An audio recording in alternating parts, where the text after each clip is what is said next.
You know, I don't think governments are very important today, our own or foreign ones. What's important is the big corporations. I think we really need to understand this, that we've really gone from a world where governments ran things to now a world where corporations run things and governments serve their interest. People talk a lot about the Chinese government, for example, but the Chinese economy, the growth of that economy has been very, very dependent on big multinational corporations. They've really driven that economy. And these corporations will partner with the Chinese or with the Tibetans or with the Taiwanese. They partner with the Indians and the Pakistanis, who are enemies. They partner with the Palestinians and the Israelis. They partner with anybody who has resources that they covet or markets that they want. So the big corporations truly call the shots. And you can say that their money comes from the United States or it comes from foreign sources. It doesn't. It comes from the whole world. That's the truth. The world is a very small place right now, and we're really living at a time that's like when city-states became nations. Except today, the nations have lost their power. And we've moved to the next phase, which is big corporations that are global, totally global. We've moved to a global economic system that's run by corporations, and we really need to understand that. We also need to understand that these corporations are vulnerable to us, that they only exist and they only thrive because we buy from them. And in fact, you know, the marketplace is a democracy, if we choose to look at it that way, and we usually don't.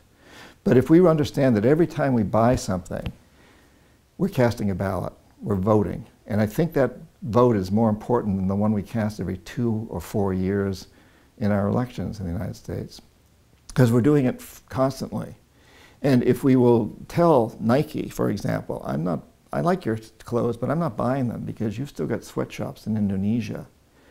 Pay those people decent wages, give them health care and retirement plans, and I'll buy from you. If we, send them emails, we communicate this, they'll have to change.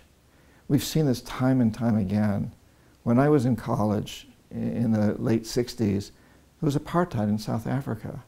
We boycotted corporations that supported it and pretty much got rid of it. Rivers were on fire in the Midwest. The Charles River, where I went to school in Boston, stank. You couldn't walk beside it. It was so polluted. We got the corporations to clean those rivers up. We got them to get rid of ozone layer destroying aerosol cans and to open their doors wider to women and minorities. And recently we've got them to take trans fats out of foods and antibiotics out of chickens. We have a tremendous track record at changing corporations, at realizing that they are dependent on us. Now we need to ratchet that up a notch and not just go after these single issues, but to say to corporations, hey, you've got to change your whole philosophy. It's no longer maximizing profits regardless of social and environmental costs. Go ahead and make a decent return for your investors, but only within the context of creating a sustainable world, a just world, a peaceful world, a world that's thriving for every human being, in fact, every sentient being on the planet. We'll only buy from corporations that are committed to creating a world that my 4-year-old grandson wants to inherit.